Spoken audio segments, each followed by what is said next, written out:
ഓച്ചിറ സാമൂഹ്യാരോഗ്യ കേന്ദ്രത്തിൽ വൈദ്യുതിയില്ല. രോഗികളും ജീവനക്കാരും ബുദ്ധിമുട്ടുന്നു. മൊബൈൽ ഫോണുകളുടെ വെളിച്ചത്തിൽ കുത്തിവയ്പ്പുകൾ എടുക്കേണ്ട ഗതികേടാണ് ഇവിടെയുള്ളത്.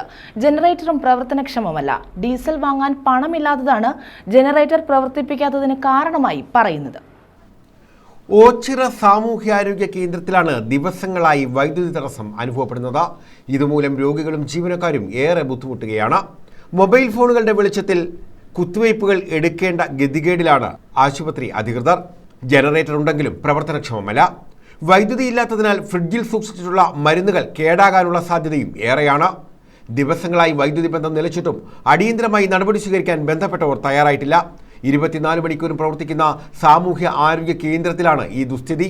കഴിഞ്ഞ കുറച്ച് ദിവസങ്ങളായിട്ട് അനുഭവിച്ചു വരുന്ന ഒരു വിഷയം എന്ന് പറയുമ്പോൾ ഇവിടെ പവർ സപ്ലൈ ഇല്ല, ജനറേറ്റർ വർക്ക് ചെയ്യുന്നില്ല. ഡോക്ടേഴ്സ് മൊബൈൽ ഫോണിൻ്റെ വെട്ടത്തിലാണ് പേഷ്യൻസിനെ നോക്കുന്നത്. വളരെ സീരിയസ് ആയിട്ടുള്ളൊരു വിഷയമാണ്. ഇതിന് അധികാരികൾ എത്രയും പെട്ടെന്ന് ഇതിന് നടപടി സ്വീകരിക്കണമെന്ന് അറിയിക്കുകയാണ്.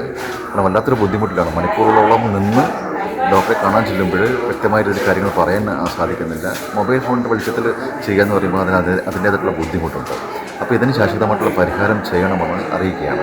നൂറുകണക്കിന് രോഗികൾ ദിനംപ്രതി എത്തുന്ന സാമൂഹ്യ ആരോഗ്യ കേന്ദ്രത്തിലാണ് അധികൃതരുടെ അനാസ്ഥ മൂലം രോഗികൾ ഏറെ പ്രയാസപ്പെടുന്നത്. ഇരുട്ടത്തിരുന്ന് ജോലി ചെയ്യേണ്ട ഗതികേടിൽ ഡോക്ടർമാരും ജീവനക്കാരും എത്തി നിൽക്കുമ്പോൾ യാതൊരു നടപടിയും സ്വീകരിക്കാതെ ജനപ്രതിനിധികൾ ഉൾപ്പെടെ അനങ്ങാപ്പാറ നയം സ്വീകരിച്ചിരിക്കുകയാണ്. ആശുപത്രിയോടുള്ള ബന്ധപ്പെട്ടവരുടെ നിലപാടുകൾക്കെതിരെ വ്യാപകമായ പ്രതിഷേധമാണ് ഉയർന്നിട്ടുള്ളത്. News bureau, Ochira.